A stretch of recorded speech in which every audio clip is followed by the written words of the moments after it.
Amakuru Now TV, we are to give you update.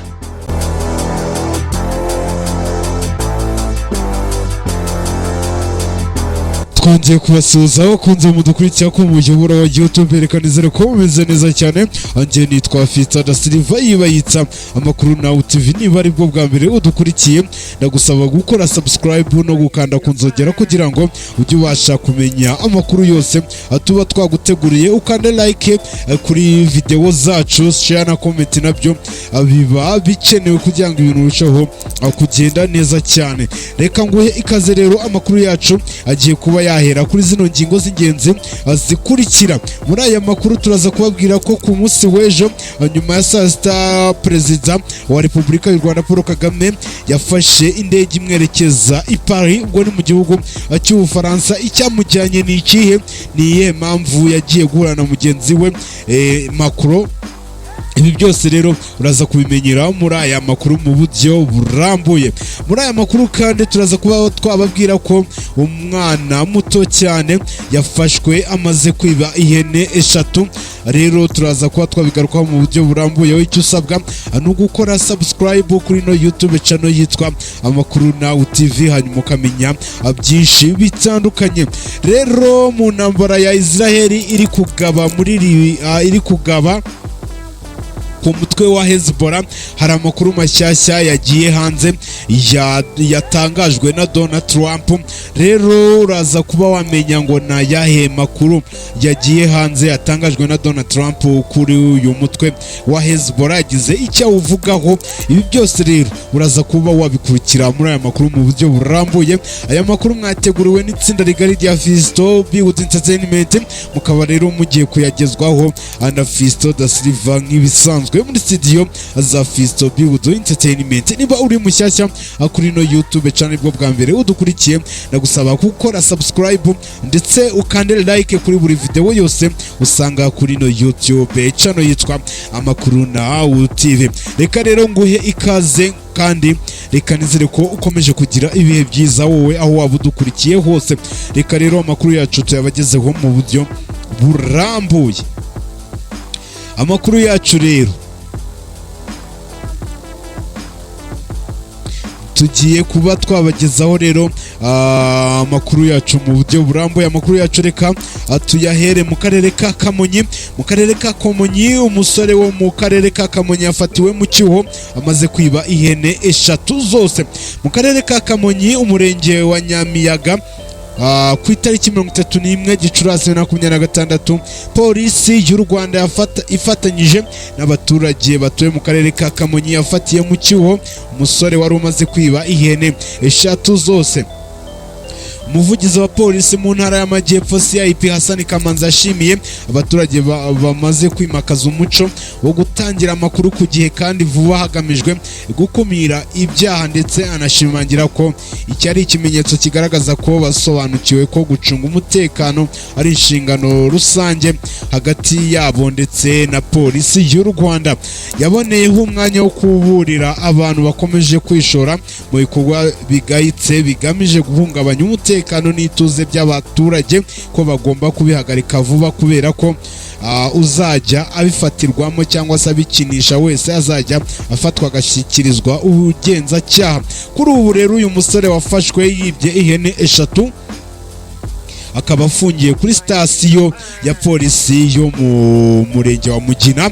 Hanyuma rero tuvuye kuri no nkuru, reka tuhite tujya no ku yindi nkuru yaho rero tugiye ku nkuru ya Perezida wa Repubulika y'u Rwanda Perezida wa Repubulika y'u Rwanda Paul Kagame ku munsi w'ejo nyuma ya saa sita, ubwo ni ku wa mbere, yafashe rutemikirere yerekeza mu Bufaransa. Ni ikihe kintu cyari kimujyanye cyangwa se mu bintu nyamukuru byatumye umukuru w'igihugu cy'u Rwanda yerekeza mu Bufaransa nibihe?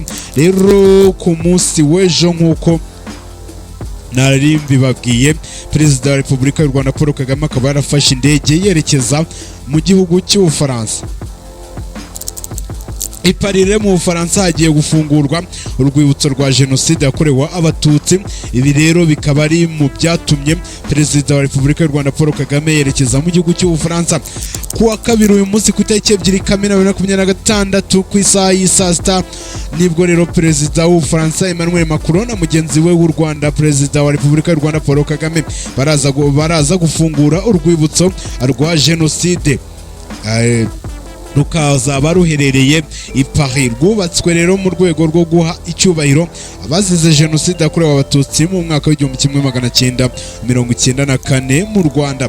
Nk'uko rero byatangajwe na perezida w'Ubufaransa, uru rwibutso rwiswe La Chive rwubatswe ku nkombe z'umugezi wa Seine ku bufatanye bwa leta y'Ubufaransa n'umujyi wa Paris.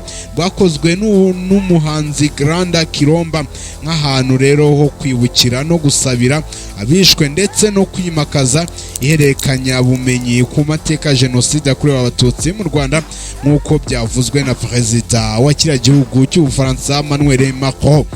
Mu muhango rero wo gufungura uru rwibutso rero uraza gutangira ku isaha y'isaa sita, n'ubundi mu masaha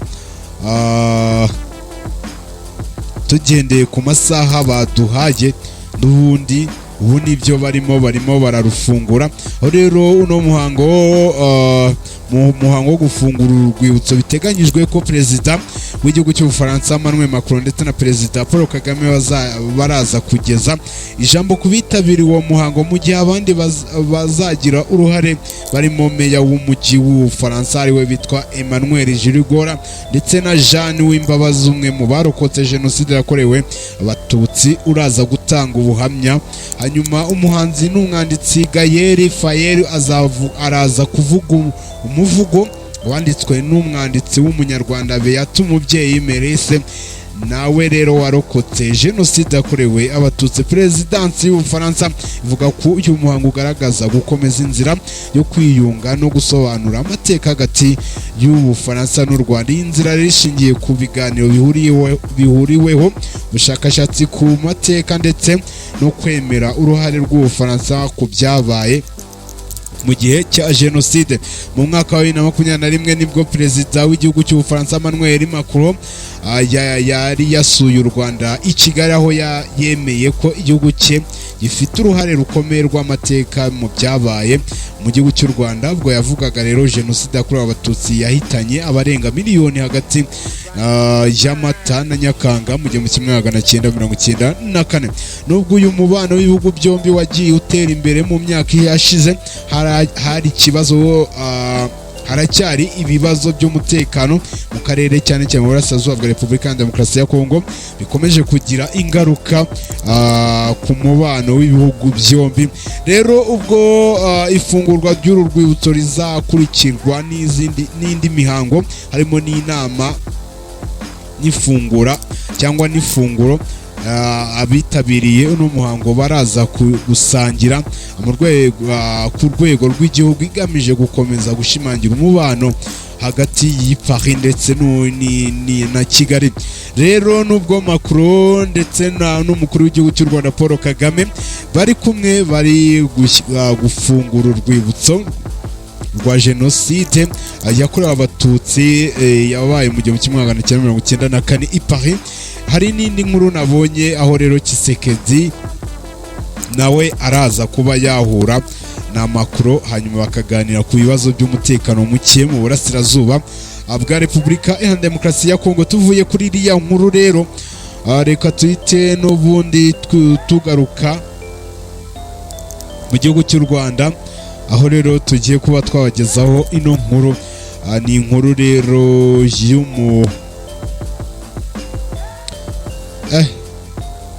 rero akaba ari inkuru y'umusore wagiranye amakimbirane na se, hanyuma biza gutuma umwe muri bo ahasiga ubuzima. Amakimbirane hagati y'umusore na se yasize umwe ahasize ubuzima. Rero mu karere ka Nyanza umusore afunzwe akekwaho kwica se umubyara biturutse ku makimbirane se yari afitanye na nyina n'andi makimbirane yari ari hagati mu muryango wabo. Byabereye mu mudugudu wa Kabeza mu kagari rero ka Kadaho mu murenge wa Cyabakamyi mu karere ka Nyanza. Nyina w'uriya musore yagiranye amakimbirane na se arahukana, maze uriya musore uri mu kigero cy'imyaka 18 ajya gucyura nyina, maze bombi bagera mu rugo ku isaha y'isa 4 z'ijoro. Uriya muhungu yaje kurwana na se bapfuye inkweto umuhungu yari yaguze, se arazigurisha. Gusa hakaba hari amakuru y'uko uriya musore nawe yagurishije telefone ya se, bikaba ari byo byateye amakimbirane. Rero bariya barwana igihe rero barwanaga nta watabaje, kuko rero amakuru yaje kumenyekana mu rukerera bamenye ko umusaza uri mu kigero cy'imyaka 60 yapfuye. Umwe mu bayobozi bo mu nzego z'ibanze muri kariya gace yabwiye ikinyamakuru Umuseke ko uriya muhungu yamaze gutabwa muri yombi, kuri ubu akaba afungiye kuri sitasiyo ya polisi ya Busasamana mu karere ka Nyanza, mu gihe rero iperereza rigikomeje. Ngayo nguko rero inkweto na telefone bikaba byateje amakimbirane akomeye mu muryango. Rero amakuru yacu tugiye kuba n'ubundi twayakomereza muri Amerika. Muri Leta Zunze za Amerika abantu 6 bo mu muryango umwe bishwe barashwe, aho rero polisi yo muri leta ya Roma muri Leta Zunze za Amerika yatangaje ko abantu 6 bishwe muri iyo leta nyuma y'uruhererekane rw'amasasu rwaturutse ku makimbirane yo mu muryango. Umugabo ukekwaho kurasa abo bantu nawe yasanzwe yapfuye nyuma yo kwiyahura yirashe, nk'uko polisi yo mu mujyi wa Muscatine muri Iowa yabitangaje. Nk'uko rero n'abapolisi bakomeje bavuga ko bikekwa ko abishwe ari abo mu muryango umwe cyangwa se ari abo mu muryango ukekwaho kubarasa witwa Rain Wills McFred w'imyaka 52 wari utuye i Muscatine. Umukuru wa polisi ya Muscatine Antonia Chiesi yavuze ko uruhererekane rw'ubwo bwicanyi bwabereye ahantu hatandukanye ku munsi wo kuwa mbere ejo, aho rero mu magambo ye yagize ati igikorwa cy'ubugome gikomeye. Abapolisi bahawe amakuru ko hari amasasu yarashwe kuwa mbere nyuma gato ya saa 6 z'amanywa. Bageze mu nzu imwe basanzemo abantu 4 barashwe, byahise byemezwa ko bose bari bamaze gupfa. McFarland yari amaze kuva muri iyo nzu mbere y'uko abapolisi bahagera, ariko nyuma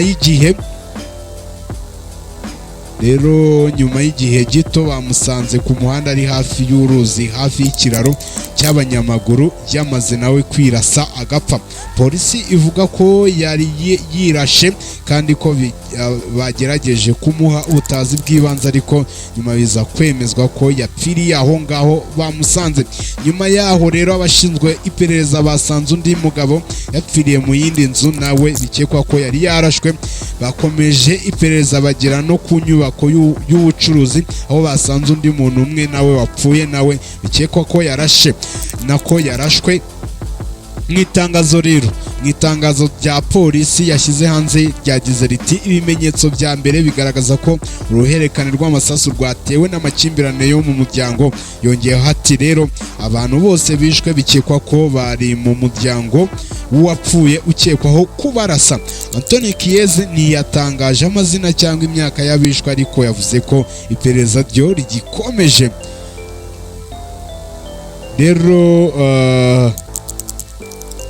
tukiri muri Leta Zunze za Amerika ari naho tugiye kuba twasoreza amakuru yacu, nuko perezida wa cya gihugu cya Leta Zunze za Amerika yatunguranye nyuma yo kubwira abamukurikira ko amaze amasaha make avuganye n'umutwe wa Hezbollah. Uno mutwe wa Hezbollah rero wari umaze nawo amasaha make utangaje ko ugiye guhagarika kugaba ibitero ku gihugu cya Israel. Abantu benshi rero bagiye bibaza ibintu bigiye bitandukanye, bavuga ati se Trump niwe wabujije uno mutwe wa Hezbollah akongera kugaba ibitero kuri Israel, cyane ko Israel yari imaze igihe rero irasa cyangwa igaba ibitero kuri uno mutwe wa Hezbollah. Donald Trump yatunguye benshi atangaza ko yagiranye ibiganiro n'umutwe wa Hezbollah. Perezida wa Leta Zunze Ubumwe za Amerika Donald Trump yatangaje ko yagiranye ibiganiro n'umutwe wa Hezbollah ufashwa na Iran bigamije guhagarika ibitero byari bikomeje kugabwa ku gihugu cya Israel. Trump rero yavuze ko kandi ko yagiranye ibiganiro na Minisitiri w'Intebe wa Israel ariwe bita Benjamin Netanyahu mu masaha haya saa saba rero aho yamusabaga guhagarika umugambi wo kohereza ingabo muri Beirut. Rero aya magambo Trump yavuze yatunguye benshi kuko nta muyobozi mukuru wa Amerika warigeze atangaza ko yagiranye ibiganiro na Hezbollah cyangwa se n'umutwe w'iterabwoba. Ko rero mu buryo ko yajyanye ibiganiro na Hezbollah yaba ari mu buryo butaziguye cyangwa buziguye kubera ko Washington ifata uyu mutwe nk'umutwe w'iterabwoba. Amakuru yatangajwe na Reuters avuga ko umwe mu bayobozi ba Lebanon yavuze ko Hezbollah binyuje kuri perezida w'inteko nshingamategeko ya Libani bamwita Nabil Berri yagejeje kuri Amerika ubutumwa bw'uko yiteguye guhagarika ibitero kuri Israel mu gihe na Israel nayo yahagarika ibitero yateganyaga gutera muri Beirut. Intambara yo muri Libani yakajijwe cyane n'ubushyamirane buri hagati ya Amerika na Iran, aho rero Tehran ikomeje gushyigikira Hezbollah mu buryo bwa gisirikare na politike. Iran yatangaje ko ibitero byose byagabwa kuri Hezbollah bishobora gushyira mu kaga gahenge k'iminsi 60 kari kamaze kumvikanwa hagati y'impande zitandukanye zo muri karere ko mu burasirazuba bwa hagati ibwise. Bakunzi rero mwari mudukurikiye amakuru yacu nahangato yasoreje. Njewe wari uri muri studio wayabateguriye wayabagejeho anitwaga Fiston da Silva. Tuze gura amasaha ari imbere kugira ngo atumenye iko isi imeze muri ayo masaha. Rero reka nshimire umuntu wese watangiranye natwe ayo makuru kugeza tuyagejeje ku musozo. Rero indi sango y'amakuru ni masaha ari imbere. Reka nshimire abantu bose bamfashije kuyategura. Itimu ngari ya Fiston Bio Entertainment yaba abayakusanyije, abari bari ku buhanga bw'ibyuma ndetse n'abaraza kwashyira ku rubuga rwa YouTube. Bose bakomeze bagira ibihe byiza kandi nawe Imana ikomeze ibashyigikiye mu byo mukora byose, ikomeze ibatize ubuzima inabahe n'amafaranga. Bye bye, tuze guhura amasaha ari imbere. Amakuru Now TV, we are to give you update.